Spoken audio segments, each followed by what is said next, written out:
Hey y'all, good morning. Mr. Lapeze here with some thoughts about our essay, our first essay for the semester, which is coming up not too long, about 4 or 5 days is the due date.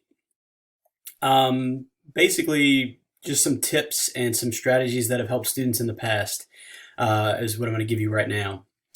First off, be sure you understand what the essay prompt is asking you to do. The prompt itself says explain the relationship between the term salvation and religious faith. Um, Something many students have asked me in the past when they've written about this topic is that they don't understand what's the approach. Is it a compare contrast? Is it cause and effect? What's the point of the essay? What's the rhetorical strategy that they should employ? And I say simply, it's a definition paper. You're defining the relationship between two things.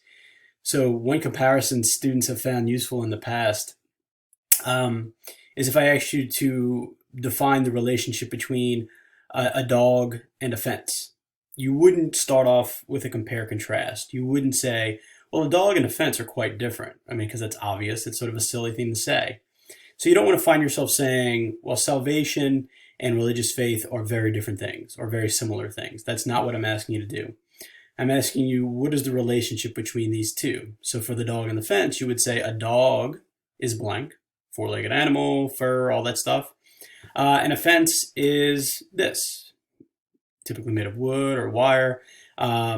Sometimes people have fences, but they don't have dogs. Sometimes people have dogs, but they don't have fences. If they have both, then the fence is a barrier used to keep the dog in the yard. That's sort of basic explanation. So what people tend to do is break down the term salvation into certain types. The two most common types of salvation that are defined in papers like RSA number one are, let's just call them worldly and otherworldly. Worldly salvation would involve a certain type of threat and a certain type of savior. So for worldly salvation, meaning salvation of the world, basic, fundamental, human flesh is at stake, salvation. You might say that threats in a type of worldly salvation are things like fire, flood, drowning, overdoses, addiction, depression, all of those things that threaten human beings, individuals, on the earth, as in other words, not related to heaven or hell or the afterlife or spirituality. A very good example of a worldly threat is riptide. You're swimming out in Carolina Beach. The riptide is a worldly threat. And then a worldly salvation, a worldly type of savior. You might discuss a lifeguard or a family member who's a strong swimmer who can pull you out of the threat, the riptide, and save you. And so that would be an example of worldly salvation. Individual goes swimming off the beach, rip current pulls them out. They are obviously being threatened. And then the savior is the individual who pulls them back onto shore, provides CPR or whatever. The other type of salvation, sort of contrasting with worldly salvation, would be otherworldly salvation. Both of these, many people would argue, are present in Langston Hughes's essay, Salvation. Otherworldly salvation would require an otherworldly type of threat. So instead of house on fire, rip current pulling you out away from the beach, etc., otherworldly threats would be things like eternal damnation, what all of the elderly people and some of the young people are praying for to be saved from in Langston Hughes's essay. The threat of hell, of eternal damnation, of eternal punishment, that's an otherworldly threat, quite different from the threat of house fire, drowning, etc. And so some people choose to write about another type of savior. You can't pray for a lifeguard to save you from the threat of hell. You can't pray, some people would argue, for an otherworldly savior, God, any God, etc., to save you from the ocean or a fire. So how you choose to parse those and what type of argument you make is completely up to you.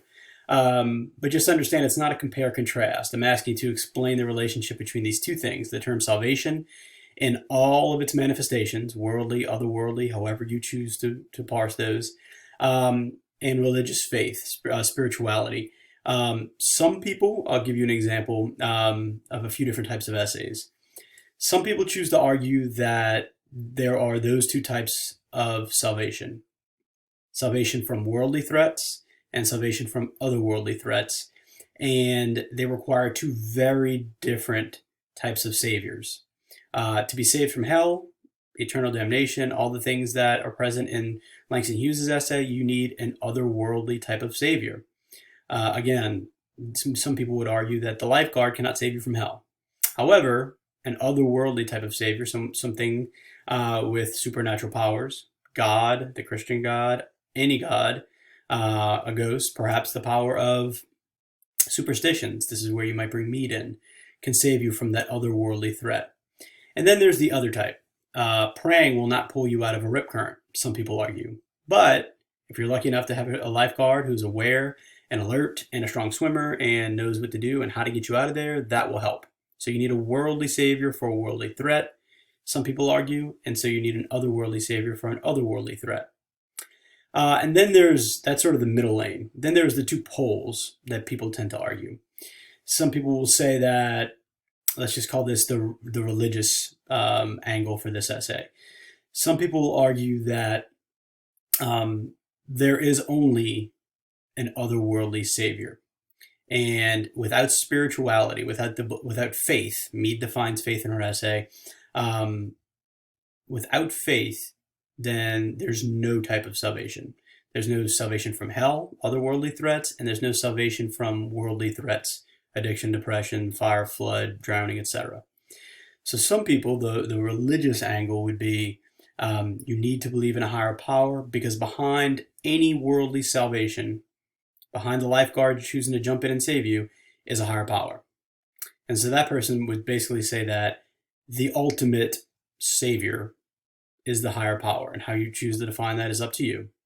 And that sort of dictates both types, worldly and otherworldly types of salvation. On the other end, let's call this the non-spiritual angle, some people argue that there is only worldly salvation, that any sort of belief in a higher power is essentially a superstition. Mead defines superstitions as something like, you believe it, but only with a wink. Like, yeah, I'm going to wear my lucky socks to the game. I know they're just some smelly socks, and it doesn't mean we're definitely going to win, but I'm going to wear them anyway, just in case. So some people might argue, if they're going for the non-spiritual angle, that there's only worldly salvation. There's luck, and then there's the things we can do ourselves or by way of other people to save ourselves from threats. Praying, this person might argue, is not going to help you write a good paper. You can go to the ILC, you can visit the Real Center, you can talk to friends and family, you can start early and work on it as hard as possible, and that's how you're going to do it. You're going to save yourself, or other people are going to help save you. But praying isn't going to help, because there's only human beings who can intervene on their own behalf. And then, like I said, so there's the two poles: the spiritual sort of angle, that there's a higher power behind everything; the non-spiritual angle, that there's no higher power whatsoever, and it's just people. And then there's that middle road that sort of parses the two different types of salvation and says, to be saved from ghosts, to be saved from demons, you need something supernatural. You can have all the swords and guns you want, and you can know the strongest people possible. It's not going to save you. And then the other side, both different types of salvation require different types of saviors. So just something to think about when you're writing your paper. I have those questions to consider that are listed below the prompt. Those are really just to help get you started. You don't need to answer any of them directly, but then answering them isn't a bad thing either. They're really just, mainly I put them there because students would say, I was doing awesome, Mr. Lapeze, and I was on page like 2.5, and then I was like, I don't know what else to say. And so I put those questions in there for a reference. Like when you get stuck, go to those questions, say, whoa, I hadn't thought about that. I hadn't thought about other types of salvation, or hadn't thought about, Langston Hughes maybe even saving himself. He lies. He sort of like throws himself a lifeline. I hadn't thought about that. Let me go ahead and put that in there somehow. So hopefully that helps. That's just, things that have helped other students in the past, defining salvation, the multiple different types of salvation, and then sort of saying where does religious faith fit in those different types of salvation? Is it necessary for all of them, for some, or none? Otherwise, remember, y'all, we have assignments typically due middle of the week, Wednesdays, and end of the week on Saturdays. So once you turn in this essay, you're still going to have assignments due a couple days later. Summer session moves really quickly. We are going to be working on essay number 2 immediately after you submit essay number 1. And remember what I said in that introduction video, if you watched it or if you haven't, my main tip for the summer is to work a week ahead. I would at least scan the following week's assignments just so you know what you got coming up. It may be more or less than you had the previous week. It may require an extra hour or 2 of work. And you don't want to find yourself falling behind. It's very difficult to dig yourself out of a hole in the summer compared to spring or fall. With all that said, good luck. Remember, you can always email me, and I'm happy to answer any questions you have about your papers. The more specific the questions, as always, the more specific my answers can be. And just let me know if I can help. Have a great weekend, and I will talk to y'all soon. Bye-bye.